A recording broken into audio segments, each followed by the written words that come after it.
May kasabihan na ang mga magulang ay laging may nalalaman kung ano ang makakabuti para sa kanilang mga anak. Ngunit paano kung ang isang anak ay matigas ang ulo at ayaw makinig sa payong ng mga magulang? Tunghayan ng isang kwentong tiyak na magbibigay ng mahalagang aral sa iyong buhay. May mga pagkakataon na kahit anong gawin ng isang magulang upang gabayan ang kanilang anak, ay tila hindi pa rin ito sumusunod.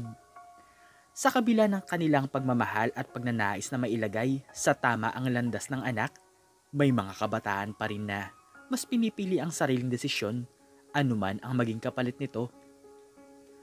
Bata pa lamang si Marimar ay nakukuha na nito ang kanyang mga kagustuhan pagdating sa kanyang mga luho, hanggang sa siya ay lumaki kasama ang kanyang ina at ama na hindi rin maitatanggi na nai-spoil nila ang anak. Ngunit kahit na ganoon ay hangad pa rin nila na mapabuti ang kanilang anak na si Marimar. 18 taong gulang pa lamang si Marimar at kasalukuyan na nag-aaral. Marami itong ginagawa sa kanyang buhay at kasama na doon ang pag-inom ng alak, at nasusuway niya rin ang kanyang mga magulang. "Ma, pa, gusto ko po ng kotse." Litanya ni Marimar sa kanyang mga magulang habang nakaupo ang mga ito sa balkonahe. "Kotse? Ano ka ba naman, Marimar? Saan naman kami kukuha ng pera pambili ng kagustuhan mo?" Sagot ng ina ni Marimar na si Aling Lenda. "Pero ma, paano na lamang po ang mga lakad ko? Pagod na nga po akong mag-commute." May inis na tugon ni Marimar sa ina at nagpamewang pa ito. "Nandiyan naman ang papa mo. Siya na maghahatid at pagsusundo sa'yo." Sagot pa ni Aling Lenda sa anak na si Marimar, subalit inirapan lamang siya nito. Hindi mahirap at hindi rin mayaman, yan ang buhay ng pamilya ni Marimar. Ang kanyang ama ay nagtatrabaho bilang manager sa isang kumpanya, habang ang kanyang ina naman ay nagtatrabaho sa opisina at mayroon silang restaurant na negosyo. "Tsaka ka na namin bibilhan kung aayusin mo yung pag-aaral mo, anak," tugon ng kanyang ina. "Mama naman, inaayos ko naman yung pag-aaral ko eh," sagot ni Marimar. "Puro ka barkada, puro ka gala. Ba't hindi ka manatili sa bahay at mag-aral?" Ani pa ni Lenda sa kanyang anak. "Bakit ba palagi nyo na lang akong pinagsasabihan?" Naiinis na tanong ni Marimar. "Hangad lang naman namin na mapabuti ka, anak. Gusto namin na magkaroon ka ng magandang kinabukasan." Matalinhagang tura ni Lenda. Hindi na nagsalita si Marimar at padabog na lamang na umalis at lumabas ng kanilang bahay. Nang makalabas ay bumungod sa kanya ang isang matandang babae. "Pwede bang umalis ka sa harapan ko?" Inis na sigaw ni Marimar paglabas niya sa kanilang bahay. Pasensya na po, ma'am. Baka po pwedeng makahingi ng pambili po ng pagkain." Ani ng matandang pulubi kay Marimar habang nakahawak ito sa tiyan. "Anong tingin mo sa akin? Hingian ng pera? Bakit hindi mo kaya subukang magtrabaho para hindi ka naman malimos? Tingnan mo nga yung sarili mo. Mukha ka ng basura." Mataray na sigaw ni Marimar sa matandang pulubi at tinulak ito upang matumba ang matanda. Walang awang umalis si Marimar at hindi man lang nakonsensya sa kanyang ginawa. Dumaretso si Marimar sa isang club kasama ang kanyang mga barkada at masaya silang nag-inuman at nagpakasaya. "Grabe, ang saya talaga dito. Tara, magsayaw naman tayo." Sigaw ni Marimar at hinila ang mga kasamahan sa stage. "Lasing ka na, Marimar. Umuwi na tayo." Wika ng isang kaibigan ni Marimar. "Ano ka ba? Gusto mo pa akong pauwiin? Ayaw ko nga sa bahay namin, di ba?" Inis na tugon ni Marimar at sumayaw ng sumayaw na parang hindi alam na mayroong nag-aalala sa kanya. Hindi na nakauwi si Marimar at natulog siya sa bahay ng kanyang barkada. Kinabukasan, umuwi siya sa kanilang bahay na tila walang nangyari, habang ang kanyang mga magulang ay buong gabing nag-aalala sa kanya. "Saan ka naman galing, Marimar? Bakit ngayon ka lang umuwi?" Nag-aalalang tanong ni Lenda kay Marimar. "Nag-hangout lang po kami ng mga barkada ko, ma." Walang ganang sagot ni Marimar. "Pinag-aalala mo kami, Marimar. Hindi ka man lang nagsabi o nagpaalam sa amin." Tugon ng kanyang ama na si Sam. "Pasensya na kayo." Walang emosyong sambit ni Marimar. "Ganoon na lang yun? Gusto mo bang palaging ganito na lang ang mangyayari sa buhay mo, Marimar? Bakit ayaw mo bang makinig sa amin?" Nanunubig ang mga matang litanya ni Lenda sa anak. "Okay, fine. Huli na to. Tugon ni Marimar at pumasok sa kanyang kwarto. Walang nagawa ang mag-asawa nang dahil sa inasta ng kanilang anak. Hindi na nila alam ang gagawin para lamang masunod ang kanilang kagustuhan para kay Marimar na walang ibang ginawa kundi ang sumama sa mga barkada at gumastos ng pera. Habang nasa kalagitnaan ng pagsasayaw si Marimar ay mayroong tumawag sa kanya sa cellphone. Sa pag-aakalang mga magulang niya ito ay hindi niya sinagot ang tawag. Patuloy siya sa pagsasayaw ngunit hindi pa rin tumitigil ang paggaring ng kanyang cellphone. Inis siyang lumabas ng club at doon ay sinagot ang tawag. Pwede bang mamaya na kayo tumawag? Inis na panimula ni Marimar. Hello, this is from Grace Medical Center. Are you the daughter of Mr. Sam and Mrs. Lenda? Tanong ng isang hindi pamilyar na boss na lalaki sa kabilang linya. Yes, ako nga. Bakit? Nagtatakang tanong ni Marimar. Emergency to. Maaari ka bang pumunta rito ngayon sa ospital? Nasa critical na kondisyon ang iyong mga magulang. Tugon ng lalaki sa kabilang linya. Nabigla si Marimar sa sinabi nito at hindi alam kung ano ang ire-react niya. Ilang minutong nakatayo si Marimar habang nasa labas nang matauhan siya ay nagmamadali siyang sumakay papunta sa ospital. Pagdating ni Marimar sa ospital, hindi pa rin siya makapaniwala sa nangyari. Nanginginig ang kanyang mga kamay habang naglalakad papunta sa emergency room. Nasaan po ang mga magulang ko? Halos pasigaw niyang tanong sa isang nurse na nasa information desk. Dali-daling itinuro ng nurse ang isang kwarto kung saan nakita niya ang kanyang ina at ama. Parehong walang malay. May mga sugat sa katawan at nakakabit na life support.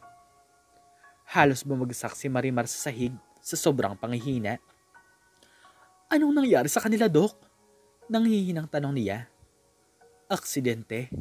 Nabundol sila ng isang truck habang papauwi. Ayon sa mga saksi, galing sila sa simbahan at pauwi na sana nang biglang mawala ng preno ang truck. Paliwanag ng doktor. Hindi niya alam kung paano niya matatanggap ang balita. Kanina lang, masaya siyang nagwawaldas ng pera sa club. Walang pakialam sa iniisip ng kanyang mga magulang. Pero ngayon, nasang binggit ng kamatayan ng mga ito at wala siyang magawa. Ilang oras ang lumipas, lumabas ang doktor at lumapit sa kanya. Alam na niyang sasabihin ng ekspresyon nito. Pasensya na pero ginawa na namin ang lahat ng makakaya namin. Mahina nitong sabi. Parang gumuho ang mundo ni Marimar. Hindi niya maipaliwanag ang sakit na nararamdaman niya. Ang mga magulang na pilit siyang ginagabayan, minahal at inintindi sa kabila ng kanyang pagiging matigas ang ulo ay wala na. At ang mas masakit, hindi man lang niya sila nabigyan ng pagkakataong malaman kung gaano niya sila kamahal. Makalipas ang ilang araw, matapos ang burol at libing ng kanyang mga magulang, ay nalaman ni Marimar ang iniwang yaman ng kanyang mga magulang para sa kanya. May sapat na pera para mabuhay siya ng maginhawa, isang bahay na maaari niyang tirhan, at isang negosyo na maaari niyang ipagpatuloy. Unti-unti niyang nilustay ang perang iniwan ng kanyang mga magulang. Binili niya ang lahat ng luho, kotse, mamahaling alahas, at magagarang damit. Hindi nagtagal ay naging bisyo na ni Marimar ang pagwaldas ng pera. Gabi-gabi siyang nasa club kasama ang kanyang mga kaibigan. Nagpapakabundat sa mamahaling pagkain at bumibili ng kung ano-anong mga gamit. Sa isang magarbong restaurant ay kasama niya ang kanyang barkada habang nililibang ang sarili sa pagbili ng mga mamahaling alak at pagkain. Sige lang guys, order na kayo. Ako na ang bahala sa bill. Mayabang na sabi ni Marimar habang iniabot ang kanyang black card sa waiter. Wow, Marimar, ang yaman mo na talaga. Buti ka pa. Hindi mo na kailangan magtrabaho. Saad ng kanyang kaibigan na si Bianca habang kumukuha ng litrato ng kanilang pagkain. Ano pa nga ba? Iniwanan ako ng malaking mana ng mga magulang ko. Kaya hindi ko na kailangan pa magtrabaho. Natatawang sagot ni Marimar bago humigop ng alak. Cheers tayo dyan. Sigaw naman ni Paulo, isa pa niyang kaibigan sabay taas ng baso. At ganoon nga ang naging buhay ni Marimar sa mga sumunod na buwan. Walang ibang inatupag kundi ang gumastos. Kada linggo ay nagpapalit siya ng bagong mamahaling bag, sapatos at damit. Kada gabi, ay iba't ibang club at bar ang pinupuntahan nila ng kanyang barkada. Sa isang bar, nagpakalasing si Marimar at walang pakialam sa perang nilulustay niya. Pabili nga ng pinakamahal na alak dito. Sigaw niya sa bartender, sabay hampas ng isang bungkos ng pera sa mesa. Wow, ang lakas mo talaga Marimar. Natatawang sabi ni Bianca habang sumasayaw sa dance floor. Ngunit ang hindi niya namamalayan ay unti-unti nang nauubos ang kanyang pera. Hindi niya naalagaan ang negosyo ng kanyang ama. Hanggang sa tuluyang malugi ito at lahat ng kanyang ari-arian ay isa-isang naibenta para lang matustusan ang kanyang luho. Hanggang sa dumating ang araw na wala na siyang pera ni kahit na isang kusing. Sa isang gabi ay muli niyang niyaya ang kanyang mga kaibigan na lumabas. Guys, labas tayo. Pero wala na akong pera sa ngayon. Kaya sagutin niyo muna ha. Babayaran ko kayo kapag nakuha ko ng huling pera ko sa bangko. Pakiusap niya. Napatingin ang mga kaibigan niya sa isa't isa bago humagikik si Bianca. Ano ka Marimar? Hindi ka na mayaman tapos gusto mo kaming sagot sa gastos mo? Aba, ang kapal mo rin no? Sarkastikong tugon ni Bianca. Oo nga Marimar, dati panay ang yaman-yaman mo. Ngayon, gusto mo kaming gawing sponsor? Dagdag ni Paulo sabay tawa. Guys, hindi naman sa ganun. Kayo na lang ang natitira kong kaibigan. Huwag niyo naman akong talikuran. Nangihinang sabi ni Marimar. Sorry girl, pero ayaw naming makisama sa isang patay gutom. Ani ni Bianca sabay irap. Tumalikod ang kanyang barkada at iniwan siyang mag-isa sa madilim na kalsada. Napaupo si Marimar sa bangketa, nanginginig at walang malapitan. Nasanay siya sa marangyang buhay ngunit ngayon ay wala na siyang matuluyan. Wala nang natitirang kaibigan at wala nang kahit na anong pera. Doon na napagtanto ni Marimar na wala na siyang ibang matatakbuhan at higit sa lahat ay wala na siyang babalikan. Sa bawat araw na lumilipas ay lalong lumilino kay Maricar ang malupit na realidad ng pagiging isang pulubi. Ang dating marangyang buhay niya ay napalitan ng gutom, pangungutya at malamig na lansangan. Minsan kahit ano pakiusap niya ay walang nagbibigay sa kanya ng pagkain o barya. Para bang isa na siyang anino sa mundo. Ang mga taong dati niyang minamaliit ay siya na ngayong kahalubilo at doon niya lubos na naiintindihan ang sakit ng pagtitiis at pang-aapi. Isang gabi sa isang mataong kalsada, malapit sa isang mamahaling restaurant ay naglalakad ang dating mga kaibigan ni Marimar na si Bianca at Paulo at iba pa nilang kabarkada. Sila'y nakapustura, halatang galing sa isang marangyang dinner. Tawanan at kwentuhan ang naririnig mula sa kanila habang naglalakad. Grabe, ang sarap ng pagkain kanina. Buti na lang at mayaman ang jowa ko. Libre tayong lahat. Natatawang sabi ni Bianca habang inakbayan ang kanyang kasintahan. Oo nga, iba talaga kapag mayaman. Hindi tulad ng iba dyan, na dati-rati ang yabang-yabang. Tapos ngayon, ewan ko na lang. Singit ni Paulo, sinadya niyang lakasan ang boses niya para marinig ng mga dumadaan. Sa gilid ng kalsada ay may isang gusgusing babae na nakatayo at nakaupo sa malamig at maruming semento. Suot niya ay punit-punit damit at ang mga dating makinis niyang balat ay natakpan ng dumi. Payat na payat siya at halatang matagal nang hindi nakakakain ng maayos. Isang lalaki ang lumapit dito at nag-abot ng kaunting barya. Salamat po. May hina at garalgal na tinig ng pulubi. Biglang napahinto sina Bianca at Paulo nang marinig ang pamilyar na boses. Napakunot ang noo ni Bianca. Pilit inaalala kung saan niya ito narinig noon. Dahan-dahang lumapit si Paulo at sinipat ang mukha ng babae at doon ay nanlaki ang kanyang mga mata sa gulat. Guys? Si Marimar to? Sigaw niya sabay turo sa babaeng nakayuko. Natawa si Bianca at lumapit upang tingnan ng mabuti ang dating kaibigan. Wow, Marimar, ikaw nga. Bulalas niya, halos hindi makapaniwala. Ano tong itsura mo? Dahan-dahang tinaas ni Marimar ang kanyang muka. Bakas ang pagod at lungkot sa kanyang mga mata. Hindi niya makuhang tumingin ng diretso sa kanila. Bianca, Paulo, mahina niyang sambit. Ano to Marimar? Costume party? Ba't mukha kang palaboy? Natatawang tanong ni Paulo sabay tingin sa iba nilang kasama na ngayon nakangisi rin. Teka, anong nangyari sa'yo? Akala ko hindi nauubos ang pera mo. Hindi ba sabi mo noon, hindi mo na kailangan magtrabaho? Sarkastikong dagdag ni Bianca. Napayo ko si Marimar, hindi na malaman kung paano ipapaliwanag ang nangyari sa kanya. Ramdam niya ang init ng hiya na bumabalot sa kanyang katawan. Wala na akong pera. Mahina niyang sagot. Ano? Ibig sabihin, wala rin ang kayabangan mo? Singit ni Paulo sabay galpak ng tawa. Totoo talaga ang karma. Dati, ikaw ang lalait sa mga mahirap. Pero tingnan mo ngayon, ikaw na ang mukhang basurang pinandidirihan ng tao. Malakas na sabi ni Bianca. Napapikit si Marimar, pinipigilan ang luhang gustong bumagsak mula sa kanyang mga mata. Alam niyang totoo ang lahat ng sinasabi nila. Alam niyang kasalanan niya kung bakit siya napunta sa ganitong sitwasyon. Bianca, Paulo, pakiusap. Tulungan niyo naman ako.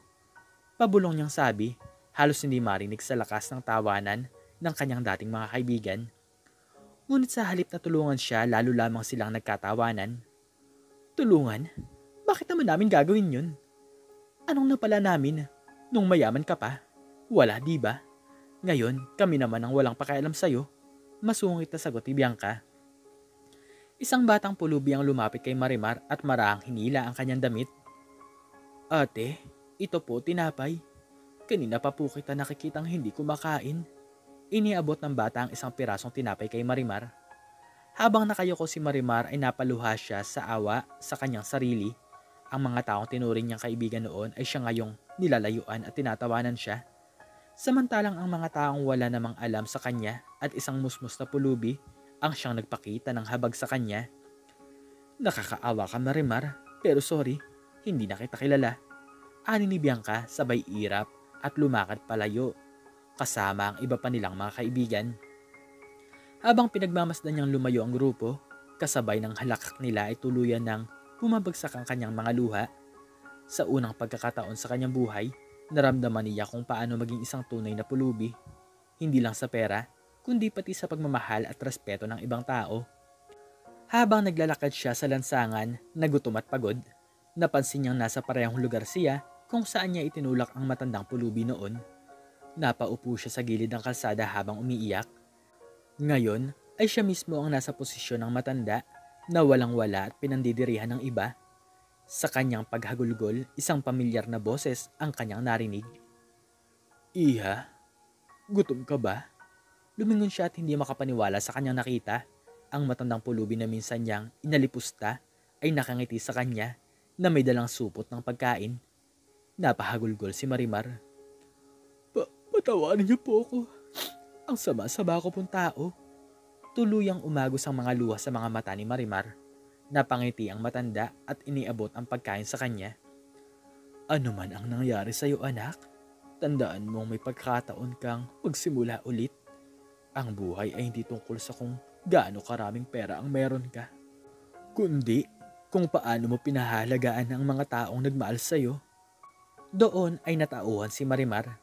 Sa kanyang pag-aaksaya ng buhay ay nakalimutan niya ang kanyang tunay na kayamanan ay hindi ang pera o luho, kundi ang pamilya at ang pagmamahal na ibinibigay ng mga tunay na nagmamalasakit sa kanya. Mula noon ay pinilit niyang bumangon muli, nagtrabaho siya at natutong magpahalaga sa bawat sentimo. Hindi na siya ang dating mayamang babae na walang pakialam sa iba. Natutunan niyang magpakumbaba, magmahal at higit sa lahat ay matutong pahalagahan ang bawat pagkakataong ibinibigay sa kanya ng buhay.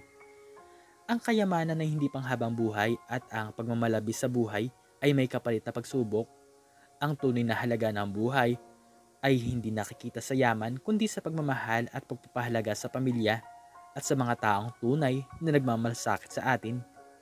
Minsan, ang pinakamalaking pagsubok ay nagiging daan para matutunan nating pahalagahan ang tunay na kahulugan ng buhay. At hanggang dito na lamang po nagtatapos ang aking istorya at sana po ay nagustuhan niyo ito. Please like, share, and subscribe and click the notification bell para lagi po kayong updated sa mga bago kong istorya. Muli ay maraming salamat po at God bless us all.